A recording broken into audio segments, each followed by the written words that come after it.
আরমান হুসাইন আপনি YouTube channel থেকে প্রশ্ন করেছেন, ভুলে অথবা ইচ্ছায় স্ত্রীর দুধ পান করে ফেললে কি স্ত্রী তালাক হয়ে যাবে? দেখুন, ভুলে বা ইচ্ছাকৃতভাবে যদি কোনো স্বামী তার স্ত্রীর দুধ পান করে ফেলে তাহলে তার কারণে তাদের বৈবাহিক সম্পর্ক নষ্ট হবে না, এটি বিশুদ্ধতর মত এবং এটি জমহুর উলামা ইকরামের মত। কেউ কেউ এর ব্যতিক্রম বলেছেন, কিন্তু সেটি আসলে গ্রহণযোগ্য নয়। অতএব স্বামী যদি স্ত্রীর স্তনে মুখ দিয়ে দুধ পান করে ফেলেন ভুলে, তাহলে তার কারণে সম্পর্ক, তাদের স্বামী স্ত্রীর সম্পর্ক নষ্ট হবে না। নবী করিম সাল্লাল্লাহু আলাইহি ওয়াসাল্লাম বলেছেন, ফাইন্নামার রাদাআতু মিনাল মাজাআহ। অন্য হাদিসে আসছে, লা রাদাআ ইল্লা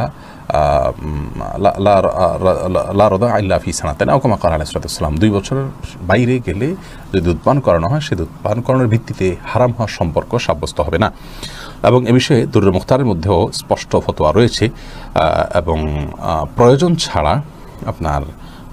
ছাড়া আপনার একজন মানুষ অহেতুক কর্মকাণ্ড থেকে যথাসম্ভব, বিশেষ করে যেখানে নানা রকমের রিস্ক আছে, নানা রকমের আপনার সুবিধা অসুবিধার দিক সেখানে চলে আসতে পারে, এ ধরনের বিষয়ে মানুষ যথেষ্ট সাবধান এবং সচেতন হতে হবে। স্ত্রীর দুধ যদি অনিচ্ছাকৃতভাবে কারোর মুখে চলে যায় এবং সে পান করে ফেলে, তাহলে সেটা মানে ইচ্ছাকৃত যদি কেউ করে তাহলে সেটা নাজায়েজ হবে, গুনাহের কথা হবে। যদিও কোনো জায়েজ বলেছেন, কিন্তু নাজায়েজ এবং গুনাহ হবে, এই মতটি অধিকতর শক্তিশালী।